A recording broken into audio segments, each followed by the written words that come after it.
Yo, what up guys? Welcome back. The embargo on set 7 is now lifted. We now have all this information, so much stuff to talk about. So in this video, I will be telling you guys everything you need to know going into set 7. We'll be using Mortdog's video because it's the best resource that I've found that has all the information compiled together. Now, I will be going over everything, but I will not be diving like really deep and being very detailed on every single thing, or this video would be extremely long. This video is already going to be very long. So I will leave links to resources below if there's something that I don't talk about in this video too much that you'd like to know more about, especially like certain champion abilities. I will only be talking about a few on each slide. So check out the links I'll leave below if you want to know more about that. So with that out of the way, let's get into it. All right, here we are. First thing we're gonna talk about is the origins. This will be a long section, but let's just get into it. I'm gonna read each of them. So Rage Wing, innate, convert mana into rage. So they will not have mana at all, and rage actually works differently than mana. So rage is only built from damage that the unit deals. It is the unit does not gain rage if they take damage. So it is different than mana. Mana, you gain them both ways. So only from offensive moves do you gain rage, which is very cool. Attacks generate 15 rage. After casting an ability in rage for 4 seconds, 25% attack speed, but can't gain a rage. So they get this attack speed bonus, but they can't gain rage while they are enraged. So it's kind of like an overheat cooldown type system. All right, Jade. Summon a movable Jade statue that grows in power. It's going to be similar to like an attack dummy. I don't think it can take aggro. I'm not actually certain, but you'll be able to move it around. Each combat allies adjacent to the statue gain attack speed and maximum health healing every 2 seconds. When a statue is destroyed, it deals 50% of its health as a magic damage to nearby enemies. Very cool, very dynamic, just awesome. I'm not going to talk about any of the numbers and the verticals because that stuff will literally change every day of PBE. Like every single day, it'll be changed. So I'm not going to talk about the verticals. Just talking about the traits. Very cool. There's a lot of cool stuff in here, by the way, guys. A lot of cool and unique stuff that they really brought. I mean, the devs really delivered, I think, with some very cool things. So, all right, Astral. Every 5th shop has an increased odds to show Astral champions and also grants an Astral orb. Your team gains ability power. So this is very similar to like something like Draconic. So this is an econ trait in this set. And as you can see, it has a 3, 6, and 9 vertical. So very cool to play around. It is going to be our new stuff. Honestly, just need a lot of testing to figure out what we're going to do with that. But yeah, econ trait there. Shimmer Scale, grant exclusive random Shimmer Scale items. So yeah, when you have these units on there, you get these unique items. And I think the Shimmer Scale items, the unique items might be the weird items that we talked about in the last one, like Draven's Axe, that sort of thing. We'll see. We'll see how that goes. Okay, here we are. All right, we got Whispers. Whispers is a really cool trait. It's a really awesome splash trait, but we'll just talk about it. Whispers damage shrinks enemies, reducing their armor and magic resist by 40% for 6 seconds. So it's a shredding thing. When they damage a shrunken enemy, Whispers gain stacking bonuses. So you can play this as like a vertical and make one of your Whispers a carry because they do get this stacking effect, right? But what I think is most cool about Whispers is that, I want to say Whisperers, but one of the coolest things about Whispers is that you can just add this into your comp to give you shred. So it makes it to where it doesn't feel like you have to have a Last Whisper, you have to have a Static Shiv on a particular comp, or have to have an Inox Bark, because you can just, if you don't have those items, you can just say, okay, I'm going to play some Whispers, and I'm going to make sure that the Whispers are attacking the units that I need to be shredded. So very cool. And one thing I think is pretty cool about this is Thresh is a Whisper, I believe. And so Thresh is like Blitzcrank. He's going to hook the furthest enemy. He does cast at the beginning of the fight, so it's not like set 5 Thresh where he was really annoying, where he's really unpredictable. He is going to cast at the very beginning of the fight and won't hook them all the way over. It'll be like a Thresh hook where he just moves them a few hexes. And so they'll shred for that guy. So I think Thresh will be very cool comboed with Assassins, very similar to Blitz with Talon, you know. But you can shred them and then your Assassin can go back there and kill them. So they'll be completely shredded. I think that is so cool. Okay, Revel over here. After dealing damage with an ability, launch a Firecracker. It'll just be a missile that comes out that deals magic damage to a random enemy. Cool, and you can see it scales up with the vertical. Not super awesome, but I could see some really unique, you know, putting like a Revel on like a Like I don't know. I could see you putting Rebel on like a god tank and it just like doing some passive damage through here. But so far looking at this seems a little underwhelming, but we'll see. We'll see. All right, Scale Scorn. If you don't have a dragon, so this is the anti-dragon team. You don't have to have a dragon in every single comp, especially if you're running Scale Scorn. You don't want to have a dragon, obviously. If you don't have a dragon on your team, Scale Scorn champions deal bonus magic damage. They also take 30% reduced damage from enemies with more than 2200 health. So this can be very good against dragons who are going to have just a crap ton of health. They're like Colossus, right? So that's why the health stacking right there. There's a lot more health in the set as well, by the way, just with traits and dragons existing. So very, very, very cool. Also going to be very good when you're versus 3-starred units. So people playing reroll comps can be very good against them. So I think this trait is very cool, but I can already see this being I can already see there being a patch where this is like the end all be all best thing. It kind of reminds me of Dragon Slayer, and they're kind of very similar, like lore wise. It reminds me of Dragon Slayer from set 5, but I believe in the devs this time around that they won't mess it up like Dragon Slayer. Anyways, all right, trainer. Every round, this is cool. This is like A-bomb, but it's like really, really cool. So every round, each trainer feeds one snack, like one Poro snack, per star level to Namzi, which is our A-bomb now. Adding health and ability power. Namzi's star level increases every 25 stacks. You can actually get a 4-star Namzi. And so, yeah, as you say, the more you run, the better it is. And it kind of scales throughout the game. So it has this like innate scaling. It gives a lot of balance levers to the devs. So I think it's very cool. So when you have 2, you summon a Namzi. And when you have 3, abilities deal 100% more damage. And Namzi deals double his damage. Very, very, very cool. And also the more of the trainers you have, the easier it is to upgrade your Namzi over time. So very, very, very cool. Okay, traits, origins, guild. All right.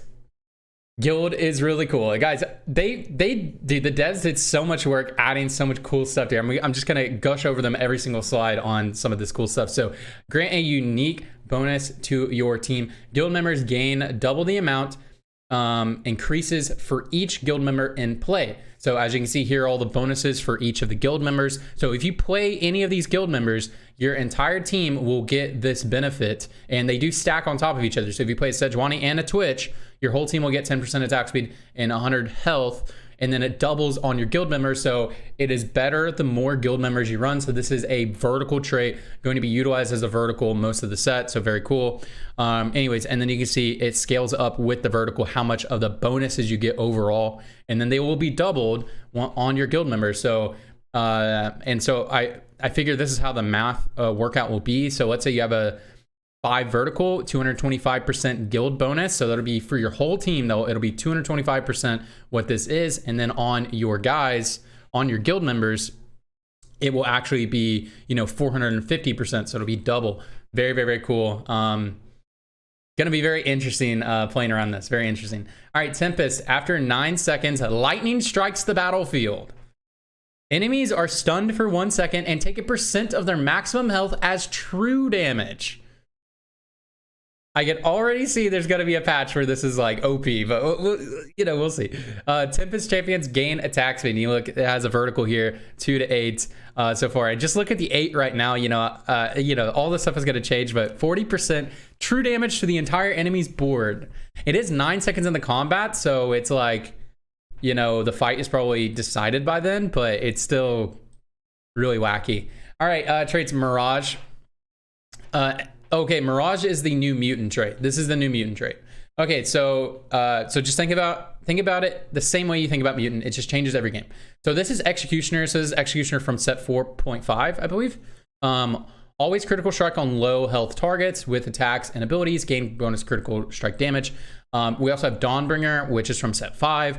So once you take a certain amount of damage, you will rapidly heal your health. I loved playing Dawnbringer. I think Dawnbringer is really fun. Spell Swords Enchantment, I think, is a new one. So each player combat gain ability power per stack. So each player combat. So every time you fight somebody, this will stack over time. So very good if you get it early on in the game. All right, Warlord's Honor after gaining. Okay, so it's just Warlord from set 4. After winning any combat, gain bonus health and ability power. And this also works on PBE rounds if you guys didn't play set 4. Increases 10% per win, stacks up to 5 times, so very fun, very fun. I love playing Warlords. Pirate's Greed, this is like an old school type econ trait. Gain a chest of loot after each player combat. You don't have to win, nothing like that. And so it just gets better over time. Duelist Dexterity, so this is Duelist. Mirage units move faster. This is from set, would be from set 4, right? Yeah. Attack, from set 4? Yeah, Yasuo. Okay, anyways, all right. Attacks grant bonus attack speed up to 10 stacks, so it does stack. It's like a Rage Blade. Electric Overload, when attacking or being hit by an attack, gain a chance to deal 8% of their maximum health. It's magic damage adjacent to enemies. This is like Electro from set 1. Very cool. All right, now we are on to classes. This one it gets a little bit less hyphy because origins are always the hyphy stuff and classes are more of the stock standard stuff that's in pretty much every set of TFT. Assassins are exactly the same as they used to be. Don't need to talk about it. They jump to the back line, they deal critical damage, and their critical scaling increases the more that you have. Cavaliers is from set 5. Cavaliers was so fun, and they're actually introducing Cavaliers back into the game, but in a way more balanced state and easier for them to balance. So if you didn't play with Cavaliers in set 5, they charge quickly towards their target whenever they move. So very, very cool. Also, whenever they get a kill, they'll, when they switch targets, they'll just like zoom, right? Cavaliers gain armor and magic resist at the start of combat and after each charge. So they keep getting it. Gain double the amount for 4 seconds. So when they charge, they gain double the amount and at the start of the combat. And the difference here from the set 5 variation is set 5, it was flat damage reduction, which is impossible to balance, right? Because it is flat damage reduction. It's not impossible. You just have to keep moving it down. But it's really hard to play around because it's either really good or it's really bad is really just how it works. But now that it's armor and magic resist, you actually have some counterplay built into the game. So you don't have to just balance it and move the numbers down. You can actually just make other things stronger in the game. So it actually makes it easier to balance. Whereas in set 5, Cavalier was very difficult to balance, but was very fun. Okay, Bruiser is just Bruiser of it's just Bruiser, guys. It's what we just played, like Brawler, that sort of thing. Nothing changed. Mystic, the OG magic resist trait. So a lot like what we just had. But Mystic is the OG one, so you just gain magic resist. Very cool. Okay, Cannoneer. Cannoneer is another reprint from old. So every 5th attack fires a cannon shot that explodes for physical damage around the target. I actually like playing on Cannoneer. So here are the Cannoneers down here, and it scales up the more that you have. Very fun. It's from set 5.5, but probably some older sets. There's different variations of Cannoneer. But this was in set 5, set 5.5, that sort of thing. Swift Shot. This is like the sniper trait this set, but it's a little bit different. So gain 2 hex attack range. So it's actually 2 hex. So that's kind of nuts. Swift Shots gain attack speed for each hex between themselves and their target. So it's like a Radiant RFC. It's really, really, really good because you can't actually get a Swift Shot emblem and put it on somebody. So this will be really, really, really fun to play around. I can already see there's going to be some like melee, even like some melee units that you put it on that'll make them like really wild. Maybe put this on like a Yasuo. Oh man. I don't even know. I don't know. I'm just speculating, but it's going to be very cool. Anyways, yeah, and this scales up with the vertical there. Guardian, once per combat at 50% health, Guardians shield themselves and their closest, Guardians shield themselves and their closest ally for a percent of their maximum health shield stack. So this is going to be one of your premier front lines that you can play in the game. I just watched a game of GD8 playing this. He was playing reroll variation of this. Looked pretty fun. So it's going to be one of our premier frontline traits, it seems like. Okay, Evoker. Evokers gain mana whenever an ally or enemy casts an ability.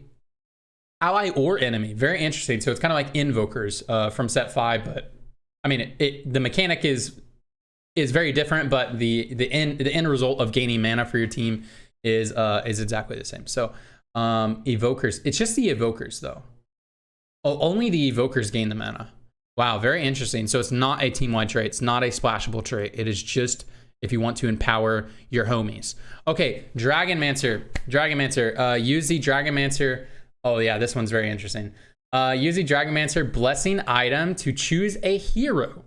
The hero gains massively increased health and ability power, which increases by 5% per star level of your Dragonmancers.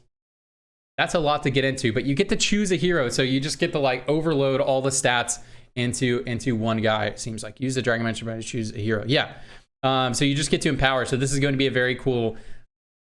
It's a splashable trait for 3, but only splashable if you are carrying one of the Dragonmancers. So this is you're only going to play this if you want to carry one of the Dragonlancers. It's not going to be something that you just splash on its own, but it's going to be very cool to play around vertical or just a 3 trait, like late game you pivot to like you also comp and just run a 3-piece. I could see that being very good. I could also see the vertical variation being good at certain times. Very interesting. A shapeshifter, this is just shapeshifter of the past, like since set 1, shapeshifter has been in other sets as well, but shapeshifter of the past, transforming grants bonus magic health. So there you go. Shapeshifters are always fun to play around. Very big fan favorite. Have a blast playing it. And while I have you here, while I'm talking about fan favorites, if you guys see something in here that's your favorite, let me know in the comment section below. I'd be very interested to see what everyone else is excited about, because you can see me over here. I'm just kind of gushing over everything. So it'd be cool to see what you guys are most excited about. All right, Mage. This is just the old Mage trait. So Mage cast twice. I love double cast. Double cast Mage is fun. Mage cast twice and have modified total ability power, and so the mages will only cast twice when you have the trait actually active. Mages on their own won't cast twice, and so here you go, a big vertical trait. This is always a fan favorite, very fun. I do like playing mage comps a lot in general. Cool. Warriors is a new one, very different than anything else. Warriors attacks have a 25% chance to increase the damage of their next attack. So you have a chance where you just go boom, just hit really hard. And look at when you're playing this vertical, look how much bonus damage. So I can already see the amount of hype moments that are going to come from this. You know, some people may be reading this and they'll be upset that there's so much RNG involved in this, but like, guys, it's going to be so exciting. You already know the hype moments where you like crit 3 times in a row. Oh man, it's going to be so much fun. Or tilting, either way you look at it, but hey, I'm going to have fun. All right, traits class is Legend. So Legend is one of the coolest ones in the game. This is one I'm really excited about, but this is not a trait that I will probably play a lot of, because this is just not, I play more of a consistent style, and this seems a little bit less consistent, but this is fun. Each combat, an adjacent ally sacrifices their life to the Legend, which gains 100% of their health, armor, and magic resist, plus 40% of their ability power. So these guys should scale with AP.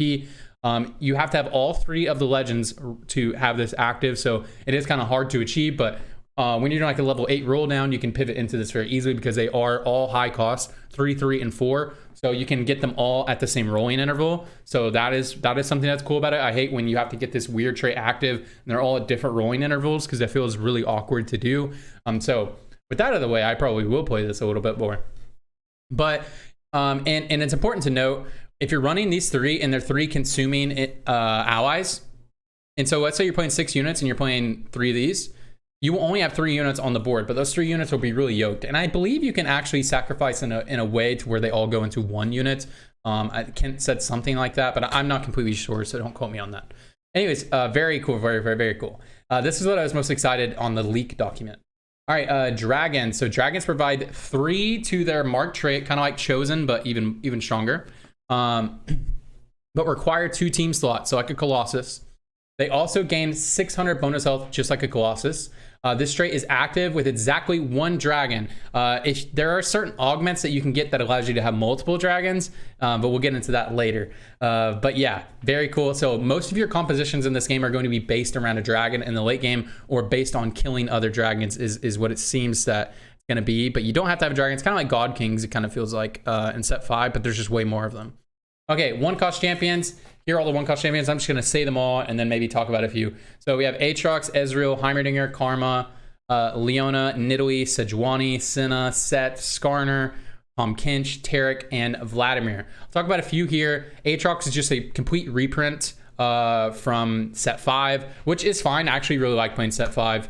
Aatrox. Ezreal is also a reprint from set 6, except for he is now AP instead of AD, so make some interesting stuff there. You can actually put blue buff on him and not feel like just like weird. Anyways, he's there. I'm not exactly sure what Karma does. I'll be looking at her in the resources, but I'm excited about Karma. Skarner is like more of like a damage. He gets really tanky and gains attack speed. So I'm sure there's going to be some very interesting item variations you can put on him. Leona is just a god tank like always. Nidalee is a reprint from set 3, or no, not set 3. Sorry. Set 5, where she was a 3-cost. She was my favorite carry in set 5 for the most of the set. I actually loved playing this unit. So she is a reprint. I don't think she'll gain the dodge chance like she used to, but she will be throwing her spears, and then she'll turn into a cougar and jump in the backline. So I will love playing some Nidalee. I'm sure there'll be a patch where Nidalee reroll is going to be very good. And Tahm Kench, I believe he gets his thick skin from League where he gets a little shield. And I think they made it to where he deals a little bit bonus damage whenever his shield is active. So we will see that. Very cool.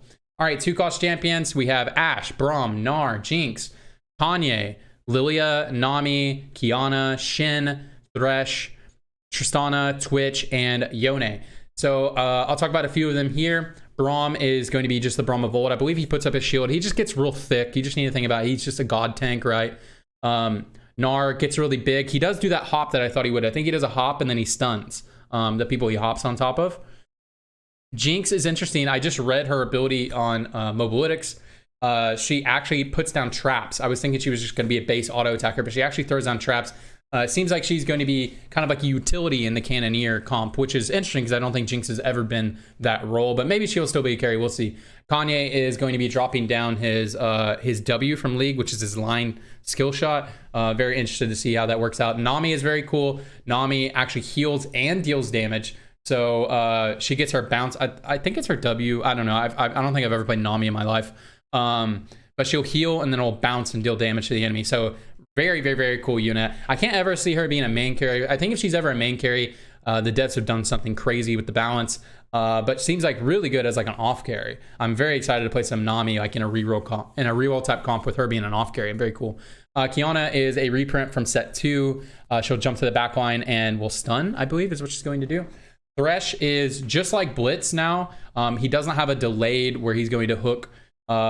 If you guys heard me talk a lot about Thresh, I love Thresh. I think he's very much cooler than Blitzcrank, just overall thematically, just everything he does. Everything about Thresh is cooler than Blitz, honestly. But Thresh was so annoying in set 5 because he didn't start combat with full mana like Blitz does, and then units move around, and then he would just hook. He ends up hooking your carry like half the time, even if you position to not get hooked by him. So now he will hook at the very beginning of combat. But he won't pull them all the way to you like Blitz does. It'll function more like how you think Thresh would. He hooks, and then he just like drags them a few hexes, and that's all they go. So it's not a complete death sentence, you know, no pun intended, whenever Thresh hooks them. Yeah, so it's not just like Blitz. It's not a complete death sentence. All right, Tristana, Twitch, and Yone.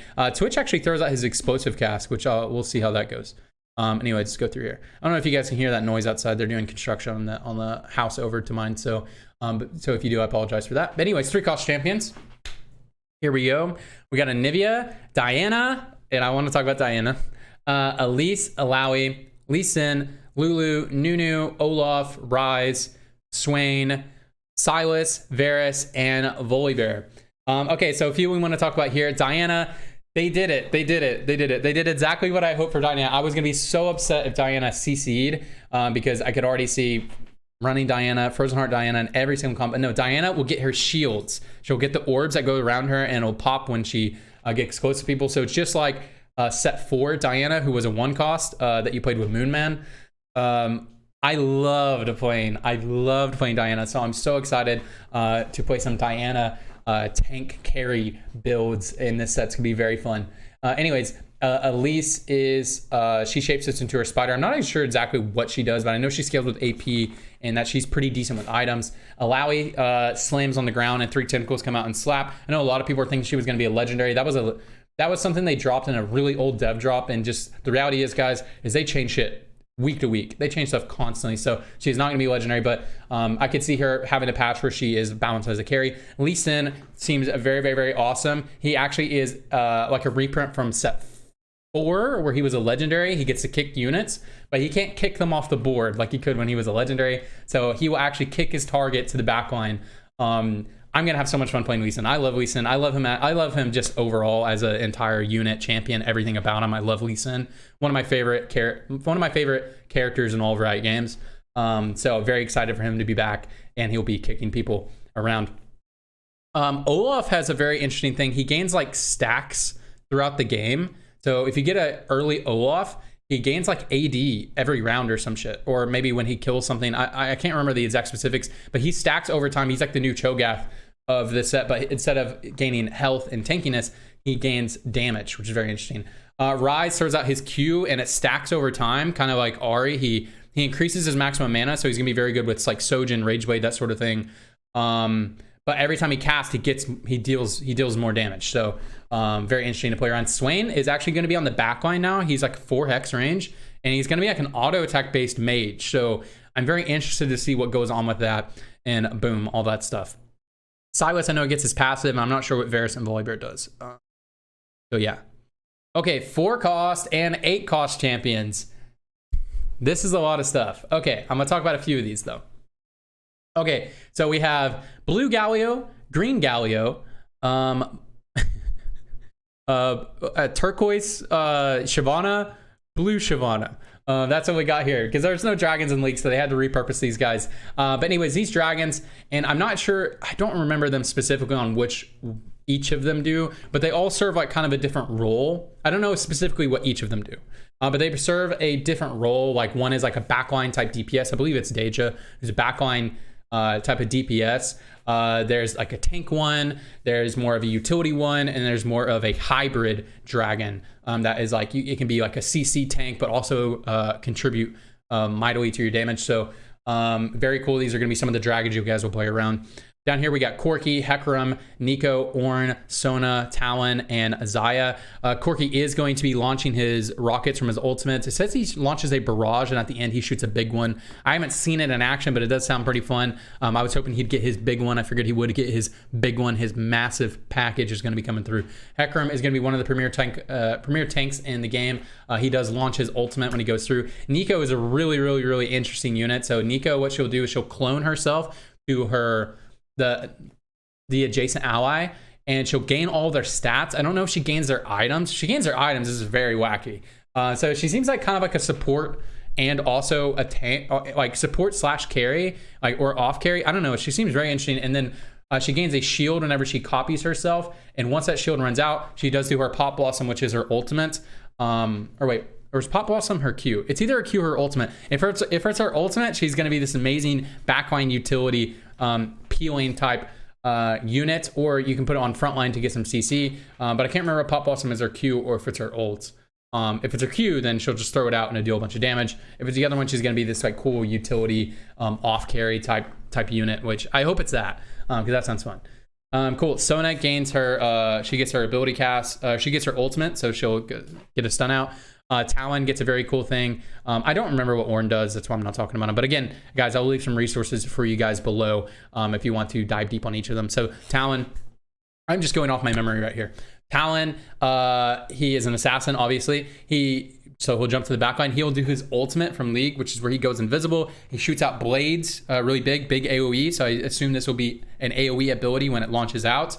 And then he'll lunge at his target, and then all the blades will converge on his target. So very cool, very excited to play some Talon, guys. And Zaya is exactly what I thought it would be. She's going to gain her attack speed steroid or whatever, drop feathers behind the enemies whenever she attacks, and then she'll rip them back at the end of her ability cast. So very cool. So it has a part 1 and a part 2. Very excited to play some Zaya. It'll be very fun. Bard. Very cool. It's exactly what we thought he would be. Let's just talk about his stuff over here. So Bard is his unique trait. Bard. Allies that survive player combat have a 2% chance to create a doot. Bard always creates a doot when dancing, which will be at the end of the round whenever they vibe it out. Each doot you collect increases your shop odds by 1% for tier 3, 4, and 5. So it'll take those odds from 1 and 2 cost. So, and obviously you get Bard late game. Bard is going to be a unit that you'll splash into every single comp. He is like an econ. He's like a pseudo between like an econ and just like a support.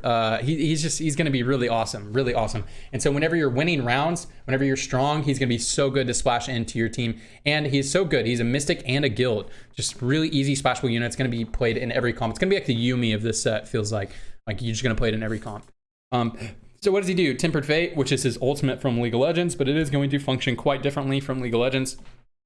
Bard sends magical energy towards the largest group of enemies, stunning them for 2 seconds and causing them to take 20% increased damage while stunned. So it will not be like how in League where they're invulnerable, you can't really interact with them. It will stun them and they can still take damage. So they'll take 20% increased damage. So very good utility for your team. If he hits at least one enemy, Bard dances in celebration. So at the end of the round, when Bard is dancing, presumably he'll get a doot no matter what. And whenever he casts his ultimate, he'll vibe it out and you'll get a doot. So he's going to be good no matter what. Okay, that's a very good thing they added in there, that he'll be good to play even if you are behind. Very awesome. Very good unit. Okay, Pyke. So Pyke gets his ultimate from League, and I don't really need to talk about his synergies here. It's Whispers and Assassins. Pretty straightforward. Pyke dives towards the lowest health target and slashes an X, doing 450 magic damage, so he does scale with AP. Very interesting. And 315 to the other enemy struck. So it is that X shape from League. If you don't know what I'm talking about, I'm sure it'll be it'll be 1 hex that it hits with the big dam, and then the X will be diagonally 4 adjacent hexes, like 4 hexes. So big AoE. Enemies hit will suffer 50% reduced healing, so they will inflict grievous wounds. And then if Pyke hits an enemy below 30%, I think it's increased damage. So it'll deal increased damage the lower they are. And then I think he gets to recast. It's like Darius. It's going to be just like Darius, like the Dunk Master. So he's going to be the new Dunk Master's Pyke. Obviously going to be very fun to play around. I'm sure that he's going to be very tilting as well. But, you know, we'll see. We'll have fun. Okay, Soraka. Soraka is very unique. So she is a Jade and a Starcaller. Starcaller is her own unique trait. Starcaller, the first Starcaller to cast their ability during player combat, heals you for 2, 3, and 75. I mean, if you get a 3-star, it does 75. There is some unique stuff with 75. So depending on their star level, excess healing disintegrates an enemy champion. So if you ever get a 3-star Soraka after you are at full health, which you will get at full health after 1 round, she will start killing people with her cast. She will just disintegrate an enemy, which is hilarious. Something that's really interesting here as well is that you don't actually have to have a 3-star Soraka, because it just says excess healing. So if you have one of those games where you just hard smurf on people and you're having like 100 health going into stage 5, which definitely happens sometimes, and you get a Soraka on your board and you're not losing rounds still, she'll just start disintegrating people every time she casts. It's going to be crazy. Okay, and then so what is her actual ability? So Starfall, her passive, while an ally is below 50% health, Soraka gains an additional 5 mana per attack. When any ally, Soraka gains an additional 5 mana per attack. Wow, very good. I don't think that'll stack, by the way. That'd be crazy. So yeah, she gets kind of like Invoker in her passive, just when her allies are weak. Active, Soraka calls down a shower of stars over the next 2 seconds. Allies are healed for 70 each time a star hits them. This would be really cool to see, the shower of stars coming down. You know what I'm imagining? I'm imagining if you guys played Diablo 2, whenever you would make a blizzard happen and it would be raining ice stuff if you were playing the sorcerer or sorceress class. It reminds me of that, but maybe I don't know what I'm talking about anymore. Anyways, all right, Zoe. Zoe is very cool. So Zoe is a Spell Thief. Nab an ability after each cast at the start of every combat. So what happens is Zoe doesn't have an ability of her own. As a Spell Thief, she will borrow abilities from other dimensions during combat and cast them as if they are her own. Now, I'm going to try to remember all 4 from memory, but they are the same 4. She doesn't steal from people in the game. That would be way too hard to balance. And look, you can see the indicator here. It'll show you and your enemy, I would assume, which one you're about to roll into. So it does have Lux's ultimate. It has Daisy, which is Ivern's thing. You can summon Daisy. And I can't quite remember the other 2 off the top of my head right now, but just know it's going to be very, very, very fun to play around. I'm sure there'll be patches where like it's OP when you get Daisy, but it sucks whenever you get Lux, you know what I mean? So be very interested to play around, especially like, yeah, you could put tank items on Zoe and put her on frontline so that you can get Daisy out as quick as possible. It would be really weird to play around. You know what? I think she's going to be really good with Edge of Night so that you can play around both styles. I think she's mostly going to be utility, but obviously you can balance around a carry. Okay, this is Ao Shin.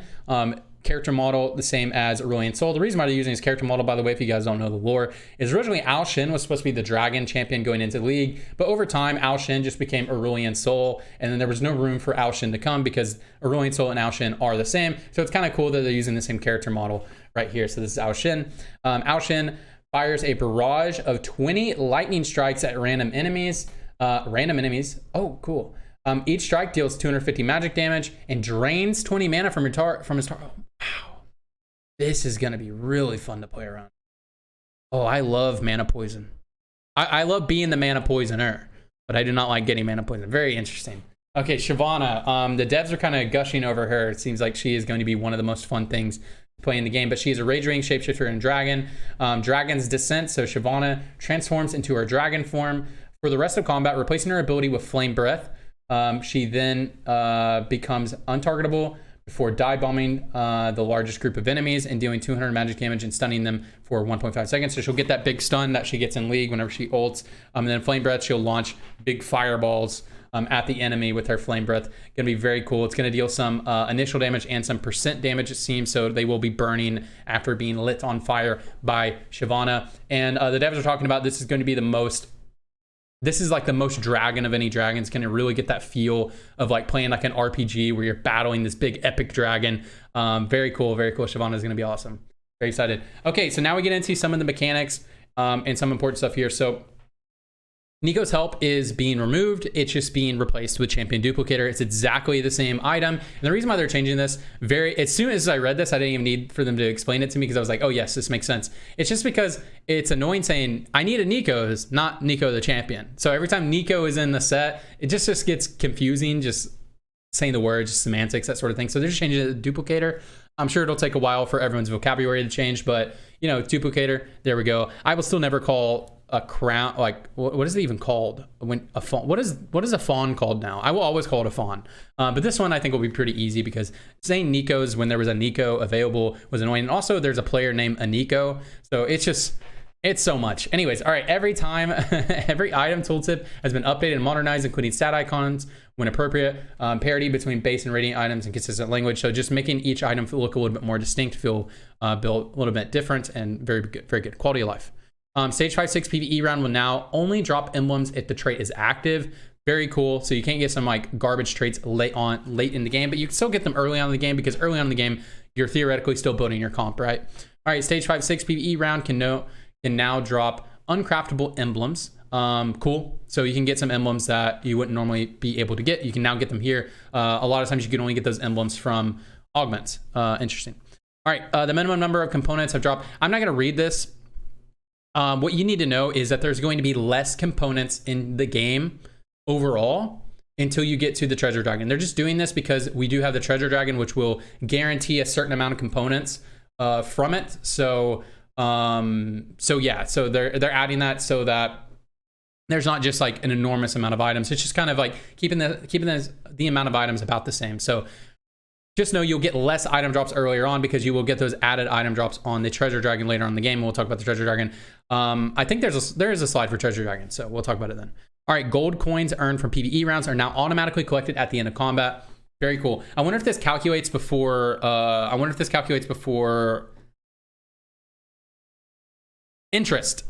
That's what I was thinking. It probably does. By the way, guys, I am not on caffeine. I'm not on anything right. This is water in here. I'm just hyped up about all this TFT stuff. I'm high on life. All right, let's go to the next thing. Okay, here's the treasure dragon. And I think we do have a slide where it talks about, here's the treasure dragon. So treasure dragon is going to replace Raptors, which is the stage 4 PBE round. So before you go into stage 5, this is what will happen. We don't have to fight the dragon. We just get to choose what we want. And here is like what the menu will look like. Here's what the UI looks like. So you'll get these options and it'll show you this table down below. It's like, here's some other things that you can get instead. And you get offered this and you can refresh. I think you can only refresh one time. Maybe you can refresh infinitely, but I think you can only refresh one time. It costs 1 gold. And when you refresh that, it'd be hilarious. No, wait, you always have 1 gold because you get gold at the beginning of the round. I was like, it'd be hilarious if you didn't have gold to refresh. But you know, it's like give or take because you can't refresh one of the things. You have to refresh all of them. And so but what this does is it gives you control on what components you can get late in the game. I do think you get to refresh as many times as you want because they did make it sound like you can get whatever one you want. But it is always the same chance. You could get this, you know, you could re-roll into this and then re-roll again and re-roll into that. I could be misreading the mechanic. Maybe you only get to do it one time, but they made it sound like you can get basically what you want. Most of the time. So very interesting stuff right there. Very interesting stuff. Okay, mechanics, items. So these are all the items got like updated a lot. Okay, so Archangel will have a higher starting mana. The AP interval will be a little bit lower. So it's to put it more in line with a death cap. Just Archangel has been kind of weird. I don't know if Archangel needs this. Archangel was just trash in this past set because there were no support units, combat was too fast, yada, yada, yada. You guys know the same thing. But, you know, I trust the devs on this one, so they're balancing it up. They're making it just start out a little bit stronger, but it doesn't scale quite as hard. Yeah, just to make it fall a little bit more in line with Deathcap. Feel very similar. So Bloodthirster is now changing from Lifesteal to Omnivamp. And the Omnivamp is going down from 33% to 25%. So what's important about this is that you can put this on an AP unit now. You know, you can put on AP units, Omnivamp. But it will still give the same stats as the same item before. So it'll still be magic resist and attack damage. So you would want it, would much rather have it on an AD unit. But it's just so that if you get stuck in a situation where you have to put this on an AP unit, it doesn't feel completely useless. It wasn't completely useless before because you got the shield, but it was not very good. All right, Radiant Blessed Bloodthirster. It's changed the Omnivamp and they just changed the ratio, right? Okay, blue buff. Starting mana is now down to 40. Very cool, very cool, very cool. 50 was a lot. Radiant Blessing is down to 40 as well, so they just changed the starting. Bramble is now a little bit weaker armor-wise. And then the Radiant is, looks like it's getting stronger. But the stronger armor-wise, but the damage is going down. Remove max health regen on the Radiant variation. So Bramble is just a little bit weaker. Bramble has been like the premier tank item forever. Well, ever since beginning of set 6 for sure, but I think since set 5, it overtook Warmogs as the best tank item. Okay, Chalice of Power. Radiant, it's just Radiant that gets changed. Healing on spells will now change to overall Omnivamp. That makes sense. They're just putting everything into this in line with each other. Very cool. Deathblade is getting nerfed down a little bit. I thought this would happen actually if that Draven's Axe item is a real thing. I thought this would get taken down because Draven's Axe wasn't as distinctive from this, which is something that I think you get from an augment or a trait. Draven's Axe, it is not talked about in this video, but we will see it whenever we play test. Okay, so yeah, the AD is ticking down a little bit. This item was very good mid-game. One of the best early and mid-game damage items if you got a 2-star unit, so very good. Probably need to be taken down. And then the Radiant Deathblade is just taking down a little bit as well, just to fall in line with the other one. Okay, Dragon's Call actually has a big rework, so we're just gonna read through this. Magic resist is down quite a bit. Removed max health damage on enemy spellcast, so it will no longer shoot a fireball at the homie, just because it was really annoying if you built this and then you, like, let's say you're playing like reroll brand in last set, right? If you fought a Dragon's Call, you're just dead. There's nothing you do. You're just dead. Even if you have a gunblade, you're dead. You're dead, and you're gonna deal no damage. So it was really annoying to play against in the scenarios where it was really annoying, was absurdly annoying. Anyways, every 2 seconds, the holder regenerates 1.5% of their maximum health for each enemy targeting them. So it's just maximum health regen. So it's kind of like be very good comboed with like a stone plate, right? If the holder is a dragon, these effects are increased by 20%. It makes a lot of sense. It is a dragon's claw. You know what I'm saying? Anyways. All right, Radiance Dragon's Will. This is just a Radiance version of Declaw. It's just doing the same thing. Same stuff. It's just going to be stronger. Cool. It's getting like the same changes, I mean. All right, Edge of Night, the Radiant variation, Brink of Dawn. Very cool name, actually. Attack speed on activation is just getting nerfed down a little bit. Gargoyle's Stone Plate, the Radiant variation. I'm not going to try to say that. Max health regen is down a little bit. All right, Giant Slayer, probably because you can combo it with this and it'd be kind of way too OP. Anyways, all right, Dragon Slayer is getting changed a little bit because there is a lot more health in this set because of the dragons. There is going to be just more health overall. So yeah, they're changing this. So bonus amp is being nerfed down a little bit, and the threshold is being nerfed. Guys, I think Dragon Slayer is going to be one of the worst slams of all time now in early game. Just based off these numbers, it'll probably get changed because it'll probably be way too bad, and they're going to have to do some stuff to this. Just looking at this, I'm just already looking at like, man, you will not be able to slam this item very easily. But it's going to be very good late game because so many things will go over the Dragon Slayer threshold, but we'll see. And then Demon Slayer getting the same changes respectively. All right, Gwynsu's Rageblade, Gwynsu's Reckoning. It's just a Radiant variation. Is just the base attack speed is going down a little bit. Hand of Justice, baseline stats are increasing. Ooh. And then the bonus stats are going down. So it's going to be a little bit more consistent, but the high end is going to be a little bit weaker overall. But will be a more consistent item. So very good slam early game if you want to be strong. Anyways, all right, Hextech Gunblade, healing on spells is just being changed to Omnivamp. Everything is being changed to Omnivamp just to make everything consistent with each other. So Omnivamp is getting nerfed down a little bit for that use case because now you'll be gaining health when you auto attack. Radiant Lifeblade is just getting the same variation, same changes right here, right there. And then Overheal Shield is being removed I guess you just make it a little bit more like Bloodthirster. All right, Ionic Spark. It's just a radiant variation. The hex range is going down a little bit, and the damage is going down a little bit. That'll obviously be changed. This is subject to change. The balance change is very. This gets changed a lot. All right, Last Whisper armor pen is going down to 50%. There are other ways to shred armor, so it doesn't need to be as strong. Makes sense to me. Procs on crits. It'll now just be physical damage. You don't have to crit anymore. Very cool. Very cool. Very cool. Very cool. Very cool. So it doesn't feel weird when you're like building a Deathblade, Rageblade, Last Whisper, because you know, like it just feels awkward when you do that because you don't have enough crit chance to get it all the time. So very cool physical damage, much more consistent. And then the Radiant variation is just changing as well from crits to physical damage. Very cool. Morel Nomicon is just getting the same change that I got from. It's being changed to a utility item rather than a damage item. It never should have been a damage item. It was just a damage item for far too long. And it's just keeping the same change that they just made at the end of set 6, where the burn damage is a lot down. It's more about the grievous wounds. So this will always, you will always want to put this on a off carry or a support unit rather than, it will never want to go on your main carry, which never made sense in the first place. So they're just dropping down the AP, and then on the Radiant variation, they're dropping down, or they're boosting the AP quite a bit, and they're removing the starting mana, and they're making the burn damage a lot weaker, because again, they don't want this to be a damage item. They want it to be a utility based item. All right, Quicksilver is just losing a little bit of attack speed. That's fine. That's just a Radiant variation. RFC attack speed is going down a little bit. Interesting. And maybe they're predicting RFC is going to be a good item in this set. It was easily the worst item in last set. Has not been very good since set 5. Set 5 was a very good item, but last set was very bad. RFC is so fun to play around. I have a lot of fun playing around RFC. So they're nerfing it down, which makes me think that this item is going to be pretty good in this set. There'll be a lot of good users. Very excited to try it out. And then doing the same thing for the Radiant variation. Redemption, missing health is 18% to 12%. Cool. So they're just reducing the healing, because redemption, the main value that you want in redemption is a damage reduction, the AoE damage reduction, which is very cool. And then Radiant Absolution, they renamed it to Radiant Redemption to Absolution. Okay, that's fine.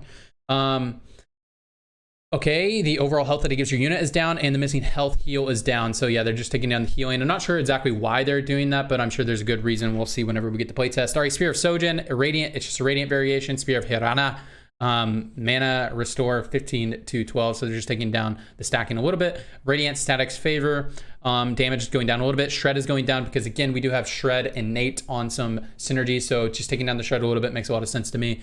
And it probably falls in line with the trait bonuses. Well, the trait bonus is at 40% right now. So it's still going to be a little bit stronger than the trait bonus. All right, Sunfire Cape, health is going up, burn per second. So the damage is going down. Duration is going up. Now refreshes the burn if no new targets are in range. So we'll refresh it. Very cool. So yeah, again, they're wanting to these utility style items to not deal as much damage. So it will not be as strong early game. Actually, when I'm reading this, it's actually going to be a little bit weaker early game. This was contributed a lot to your damage, but it's going to be a little bit stronger late game because the burn duration is higher. So they're just shifting the power a little bit to where it's not just like this god early game item. Going to be a standard, hopefully just a standard good item overall now, instead of just this early game item that is essentially useless late game unless you're playing against a frontline DPS. I'm interested in these changes. We'll see how this works out. Radiant Sunfire Cape getting basically the exact same changes. Remove max health, regen, and then now refreshes the burn, new target. So they just removed the regen from it. It just made it a little bit weaker. All right, Titan's Resolve. This is just Radiant Titan's Vow. 80 AP per stack is just down a little bit. It's down by 1, which is, quite a bit. It's 25%. So yeah, that's gonna be a little bit weaker on the Radiant version. Warmog's Armor, this is just a Radiant Warmog's Pride, I believe so. The amount of health is going down a little bit. I think they're just doing that because there's just going to be overall more health in the set, but we'll see. They'll just balance that however they want. This is Radiant Zeke's, will now give you Omnivamp just to fall in line with the other stuff. Ornn items, Anima Visage is less heal percentage because again, there is more health, so they have to take down these health numbers. Death's Defiance, damage reduction is going down a little bit. Omnivamp is going up, so less tankiness, more bonuses on if you deal more damage. And then Obsidian Cleaver, the shred duration is going up. Very cool. Okay, here we are. All right, mechanics. Wait, or did we just talk about this? Yes, we did. Sorry, I'm an idiot. All right, they are changing the augment rounds, and this is very, very cool. I think this is something that a lot of people have been asking for this entire time. The augment rounds have felt to be on very awkward rounds. Really awkward rounds, actually. 2-1 is going to be very nice. So it's going to be on the very first, instead of 1-4, it's going to be after all of the PBE rounds. It'll be on your first player versus player round. I believe so. And guys, so you'll need to change when you go to the bathroom now, because normally we go to the bathroom on 1-4. You'll now need to go take a piss on 2-1 if you need to do that at the beginning of your game. So just think about that mentally going into that.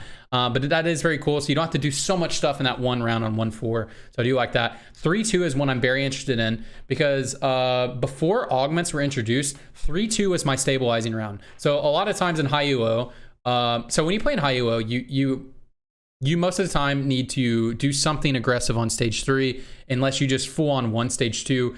It's very common to play pretty aggressive on stage 3. And my favorite round to play aggressive on is 3-2. But that had to change with augments because augments was on 3-3.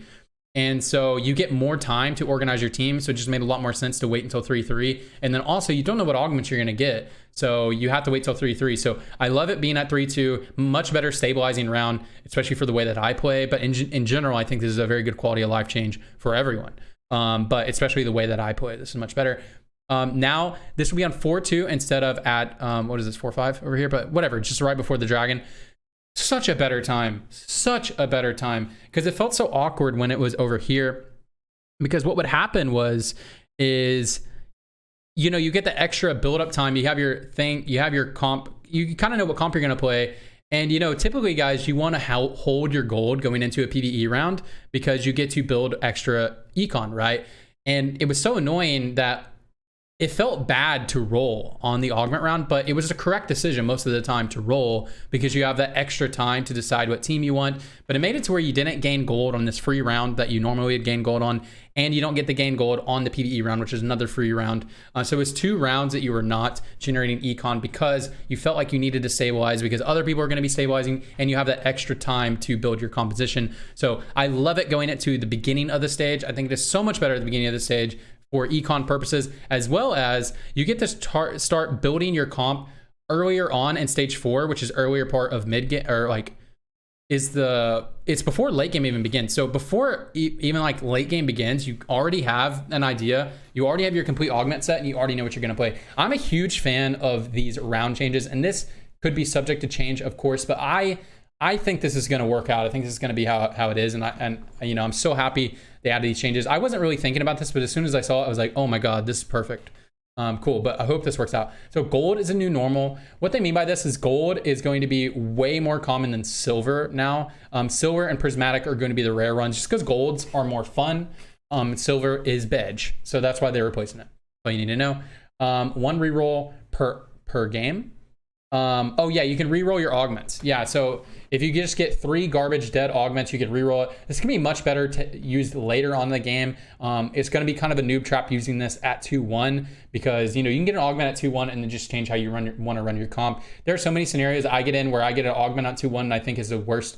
I think it's like the worst options I get, and then I end up first placing the match because I'm just able to build a composition around that, even though I thought it wasn't very good. So this is definitely something you want to use on 3-2 or 4-2. It's going to be a noob trap to use it early game, but of course there's going to be scenarios where you want to use it early game for the high fee rerolls. We'll see how it goes, but very good quality of life change right there. I thought they were either going to add a reroll system or they were going to have an additional augment, like have 4 augment options, but this is very cool right there. And there's some quality of life changes in these augments and stuff too. I don't know if it's listed on here anywhere, but you will never be offered 3 trait augments anymore. You'll be offered, if you get offered, the maximum trait augments you can be offered is 2, and the third one will be a general one, which is very awesome because dude, it is so infuriating getting offered 3 trait augments and you're not really playing around any of those traits, or it's like you're not really playing a vertical or anything like that. So yeah, you will always have the option to play a general. Very good for flex players like myself. Flex is going to be in next set, man. I can already feel it. So anyways, these augments have been removed. Here's a list of them, guys. I'm not going to go through each of them, but here's a list of the ones getting removed. Most of them are just kind of boring, and then some of them are just wacky ones. They're just going to replace them with other wacky ones, right? All right, so here's some stuff over here. Added the following new outcomes: gold PP, which is prismatic, PGP, GPS, PPG. So these are just new different variations if you guys keep up with that sort of thing. If you don't need to memorize this information. It's really not that important. But the point is there's just going to be more gold in in the game than normal. I know you're looking at this and you see a lot of prismatics. There is not going to be more prismatics than there were before. This is just new variations added into the game, just because gold is now the new standard. You can no longer be shown 3 trait-related augments. Yes, as we just talked about. Crown and soul augments have been reworked. Instead of granting 2 emblems or 2 towards your trait, they will now grant 1 emblem or 1 towards your trait, an item, and a unit. So they're just shifting the way the power works. Very cool. Make it easier to play around. Yeah. Gives you a little bit more options, get a little bit more flexibility. It does make it harder to hit huge verticals, but verticals being easy to hit does make the game very boring and bland. It's generally unhealthy for the game. Cool. Mechanics, old augments. So these are some old augments that are getting updated. Binary is getting changed from gold to prismatic. Makes a lot of sense. Binary is OP, and Mortdog talks about this video. It just like binary just kind of got away with being OP for the entire set, and now they're kind of putting it in its right place. Calculated loss. Another one that it was probably the best augment in the game. The entirety of the set, and set 6 and 6.5 is probably the best augment in the game. If you look at some of the win rate numbers over time, it was some of the best augments or placement rate. So it's now being a tier 2 makes a lot of sense, and it will still appear just as often because it is a gold augment, and now gold is the new standard. Cybernetic is just getting nerfed down a little bit. Exile is getting the overall max health shield is getting nerfed, but the duration is getting buffed, so it will be better on backliners. Very cool. First aid kit now has 3 tiers, so now have a scaling tiers. Very interesting there. Wow, 50% at prismatic. Ooh. Anyways, we'll see how that works out. All right, hyperroll has been renamed to hustler and is now a tier 2, and the gold requirements, you need to be under 20 gold. Very interesting, guys. Very interesting. Anyways, item grab bag, 2 reforgers instead of 1. Very cool. Jeweled Lotus, this is item grab bag 2, by the way. Jeweled Lotus, the crit chance is going down. Don't know why they're doing that. It probably has something to do with all the new units and traits and stuff like that. We'll see how it goes. Makeshift armor is just getting, it looks like it's getting nerfed. Makeshift has been OP forever. March of Progress getting nerfed a little bit. Standing United getting nerfed because, yeah, it'll be easier to hit trait breakpoints because we do have the dragons. We do have the treasure dragon, you know, that sort of thing. So I can see why this needs to be nerfed. Sunfire board is the damage is being brought down a little bit. Duration is going up. That's pretty cool. Yeah, because they don't want this to deal a lot of damage, but the duration, so you get 15 seconds of healing reduction. That's probably better. It's a better quality of life change there. Threes Company will now get 3 units instead of 4. Makes a lot of sense with the name Threes Company. Titans is getting nerfed down, and their overall goal is to just in general bring down the level of augments to make augments not dictate your game, but just a boost to your comp, which is what augments have always wanted to be. That's why they're called augments in the first place, not your comp. Anyways, but all right, True 2s is being reworked. Random 2 random 2-star tier 1, and I think it's in a tier 2, so you can get a tier 1 or a tier 2. It seems like cool. Okay. All right, here we are. Mechanics, old augments, golden egg. Hatch timer will be 7, is going to 10 rounds, so it takes a little bit longer naturally to hatch, but a new thing on there is victorious players' combats accelerate the hatch timer by an additional round. So yeah, if you win the round, it'll go down, so that's why it's being moved up, because you can get it earlier. Reduced value of loot tables by 10 gold, updated loot tables for set 7 Dragons. So yeah, it's just a little bit weaker because theoretically it is going to be a little bit easier to pop. Replace the 3x Infinity Forge loot option with 1 Infinity Force with Anima Visage, Zani's Paradise. This is just getting down into the weeds, into the tables. If you guys like pay attention to that table stuff, you can, but honestly guys, that is pretty useless information to memorize because it'll be less than 1% of your games that you will get this, and knowing this stuff will matter. All right, anyways, wise spending no longer grants 4 gold. Very cool. Richer. Again, they're just bringing down the power level of all the augments a little bit. Richer now only gives you 10 gold, only shows up on 1/4, so it'll only be there when you need it. And then Windfall will only shows up on 1/4. Oh, wow. And it'll just be 20 gold. So it's just double the amount of gold, but you don't get the added bonus. So Windfall is actually going to be pretty good, actually. 20 gold at the beginning of the game is massive. So we'll see how that works out. God, I got a lot of energy today. What's happening? I got a headache. Anyways, let's go. All right, these are some new augments. I'm not going to go through each of them, especially these hearts down here, but maybe I'll go through each of them. Who knows? But maybe just talk about a few of them. So Bandit Thieves, you get a Thieves Glove. Late Game Specialist, you get the level 9, you get 40 additional gold. So if you think you're going to get the fast 9, boom, you do it. Big Friend 1, but it's harder to fast 9 if you take this because it is useless until you get level 9, so we'll see what happens. Anyways, late game special. Oh, wait, not that one. Big Friend 1. Your units start combat next to a unit with over 2,000 health. They take 10% less damage for this comment. I just love it. Big Friend. Very cool. All right. AFK. This one's very interesting. So this is another interval where you guys can go get up and take a piss, go get a snack, something like that. You cannot perform action for three rounds. Afterwards, you gain 20 gold. This is a big risk. This would be interesting to take if you already have stabilized your board, if you rolled before the augment round. Very interesting. Combat training. Your champions permanently gain 1 attack damage every time they kill an enemy unit. Champions start combat with 2. This is something that will scale throughout the game, so you want to take it on 1 forward, but very good, very juicy. Anyways, all right, your units, best friends, your units start combat only adjacent to each other, gain 15% attack speed and 15% or 15 armor. So best friends. Cool. Axiom arc. When your units kill an enemy, they gain 20 mana. This is gonna be very cool on units where you need the chain cast. I can already think like Rise, who stacks up over time. It'd be very good with them. Very good with Diana. Ooh. Anyways, interesting. Preparation. Units on your bench. This is an interesting one, but it sounds really bad. Units on your bench gain 5 AD and AP every round up to 20. So you can only gain 20, and it's the units on your bench. So really interesting. Cool. And then here are all the hearts down here. I'm not going to go over the hearts because what is the point? These are silver augments, by the way. All right, gold augments. There are 2 tables of these. We're just going to talk about a few because it'll take forever. Rich get richer plus. Gain 15 gold. Your maximum interest increases 7. Okay. It's just a better version of Rich get richer. Okay, cool. Those are some tier 2s of the ones we already saw. Better together, which is 3 that aura items that buff your team, have their effects increased by 33%, gain a locket of the Iron Solari. Cool. So if you're locket stacking, there's going to be some locket stacking metas, guys. There's going to be some chalice stacking metas, some Zeke stacking metas. You already know it. You already know. Personal training. At the end of combat, champions that started combat adjacent to a bruiser gain 30 health. Increased by 20 if they survive, gain a shin.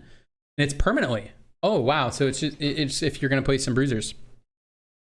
Dragon Alliance, Dragon Horde is the ones that are interesting. These are the traits that allow, I'm not going to read these because they are covered by Kent's head, but also what I need to tell you is both of these are what allows you to play multiple dragons, Dragon Alliance and Dragon Horde. So it'd be very interesting. Cool. Those are just some of those on this one. Very interesting stuff for sure. I'm just going to say interesting quite a bit. Guys, I have a lot of energy. I've been talking for a long time. When you get into these videos and you're talking, you're at an hour in, you know, it starts to get a little wacky. You start to have the personality come out. It feels kind of like I'm streaming and not making a little video, but here we are. We're on the next slide. Let's talk about it. All right, heroic presence. Guardians taunt all enemies every 2 seconds. Wow. Enemies that attack a guardian shield take magic damage equal to 8% of the shielded units max health. Very interesting. Obviously you choose combat with guardians. Look at eternal protection. I don't want to look at the trait specific ones. I want to find just a random one. Every 5th. Wait, this is another Rage Wing. Tantrum. After casting their abilities, Rage Wings restore 100% their maximum rage. And a lot of these are trait specific ones, aren't they?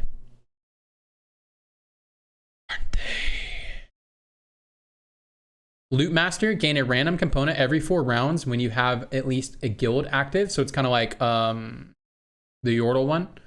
Cool. These all seem to be very trait specific. So yeah. You guys can look through those ones on your own. All right, these are the prismatic ones. Earth Grab Bag. Gain 1 spatula and 3 random item components, and this is a scaling one, so they'll assume it will be a 1 and a 2. Living Forge. Gain a random Orin item now, and after every 10-player combat. Yo, if you take this item at the beginning of the game, you get multiple Orin items. All right, this is the most broken augment in the game. Think Fast. This one is the cool one. This is if your APM is God mode. Shop refreshes are free until the end of the round. Traits and other augments do not benefit from these free shops. So other augments will not stack on top of this. That's what it says. You gain 8 gold. So there are 3 ways you can use this. You get this at the beginning of the game. If your APM is high enough, you can just roll until you have a 3-star unit, right? You get a 3-star Aatrox right at the beginning of the game.